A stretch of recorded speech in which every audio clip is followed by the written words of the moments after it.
Giving up is not an option.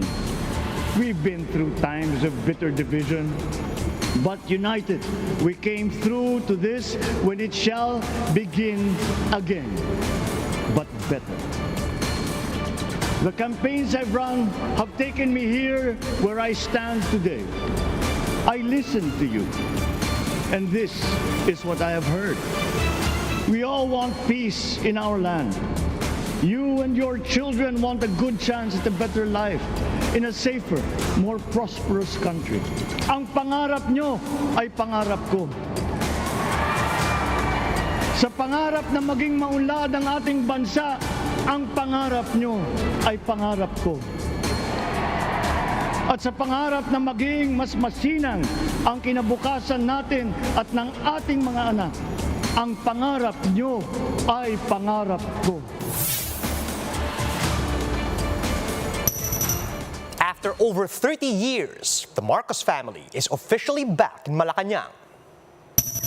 Cabinet appointees and other government officials took their oath before President Ferdinand Marcos Jr.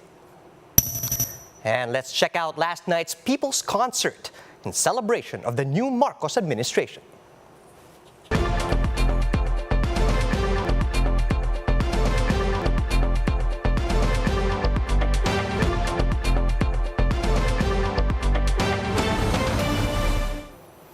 Fast, focused, and fearless. Here's everything you need to know as you jumpstart your day. I'm Charles Lejano. Another Marcos is back in Malacañang with Ferdinand Marcos Jr. as the 17th President of the Philippines. Mobile journalist Julie Baiza gives us a recap of yesterday's inauguration ceremonies.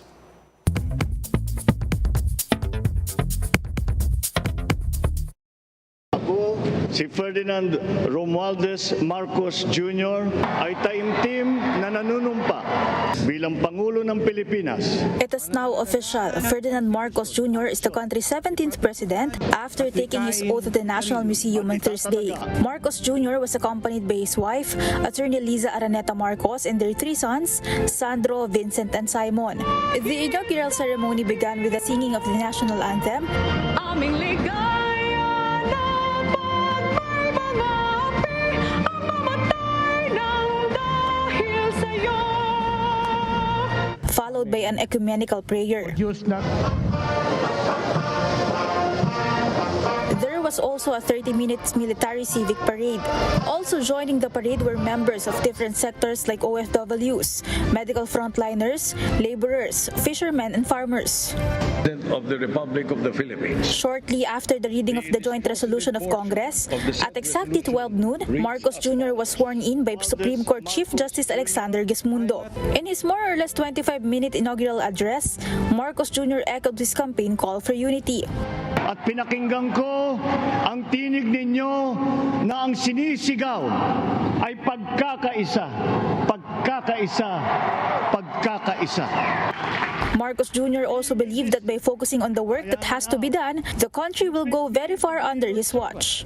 Government will get as much done alone without requiring more from you. That is what government and public officials are for. No excuses, just deliver.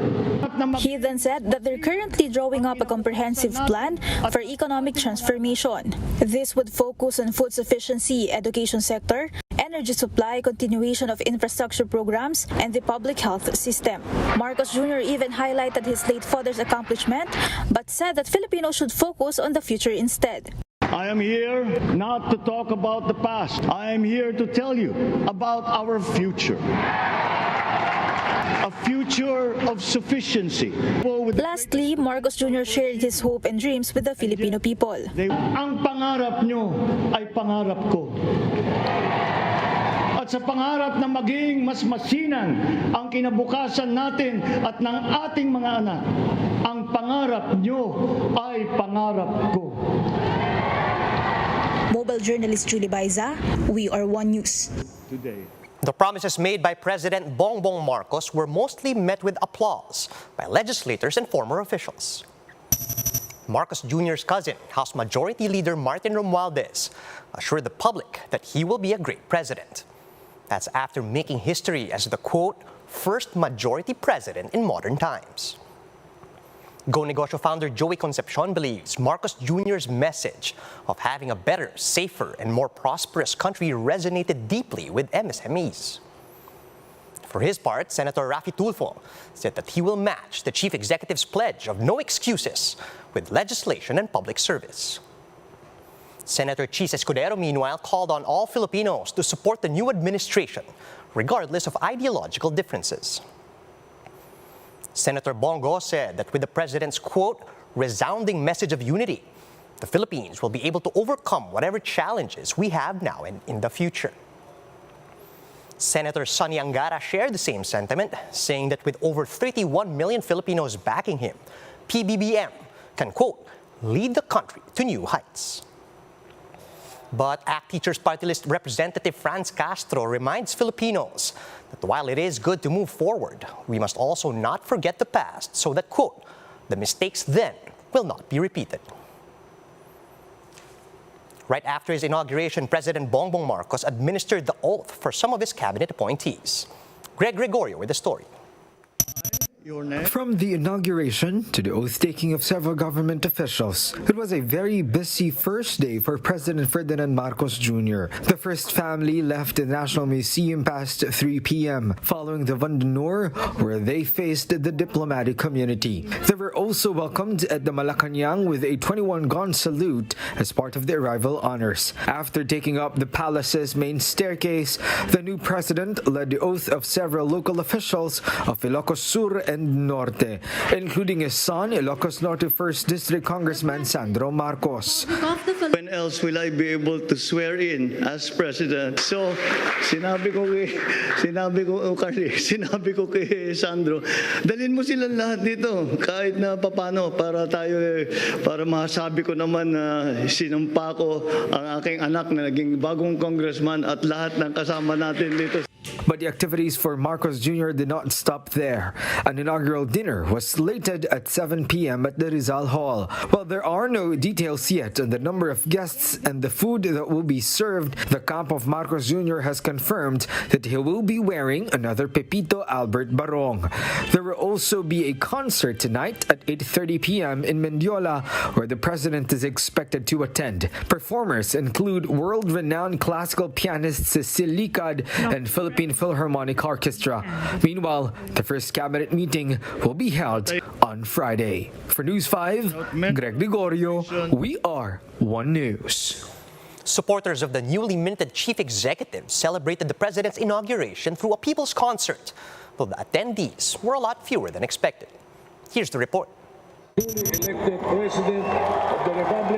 It was an exciting day for the supporters of President Ferdinand Marcos Jr., who personally witnessed the inauguration in front of the National Museum in Manila.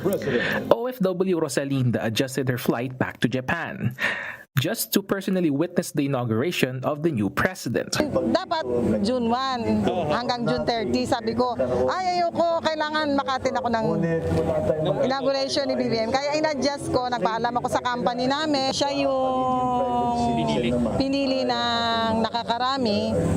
Sana bigyan na lang natin siya ng chance.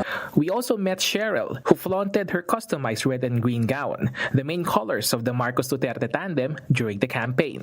Medyo nagkasira-sira na nga pero okay lang naman, carry lang. Para mapansin nila Sir BBM, bukod doon, to inspire for our Filipino supporters of Bongbong Marcos and Inday Sara Duterte to amaze them. Some supporters also expressed their sentiments on Marcos Jr.'s 25-minute inaugural speech. Their main comment that he should have delivered it in Filipino. Medyo nabulol pa siya ng konti din sa umpisa. Parang parang nadula siya din sa sinabi niya na about, basta hindi ko na masyado naintindihan kasi sana totoo yun. Sana hihintayin namin yung pangako mo na tutulungan mo yung taong bayan na naghihirap. Ordinaryong Pilipino, medyo hirap, siyempre. Pero pag medyo educated ka, maintindihan mo naman. Hindi ko masyado po nalinawan yung speech niya. Yung nireview ko na lang po. Despite this, PBBM supporters are optimistic that he will fulfill his campaign promises. Mas maganda yung pagtuunan niya talaga yung kanyang pangako na sa agriculture kasi kung hindi niya pagtutunan ng pansin yun, wala pa rin mangyayari kasi napakabigat yung binitawan niya. Kasi sa totoo lang, yung 20 pesos, parang ang hirap ang hirap, imposibleng magagawa ng isang presidente kung hindi niya pagtutunan ng pansin. Just before twilight, many of the new president's supporters, as well as pro-BBM vloggers, gathered in Menjola for a Thanksgiving concert. All were given free t-shirts printed with BBM markings. Some even brought their children to join the revelry.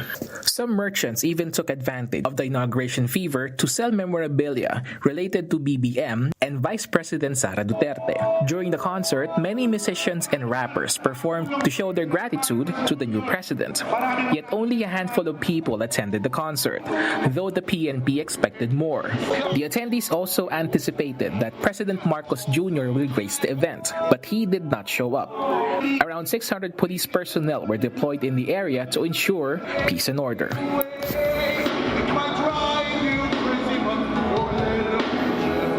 And that's how the day is shaping up to be. Join us later at 9 a.m. as we monitor the day's biggest stories from sunrise to sundown.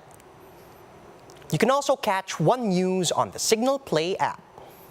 Register for a free account at www.signalplay.com so you can stream One News live anytime and anywhere.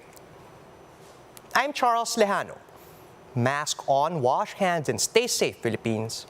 We are One News.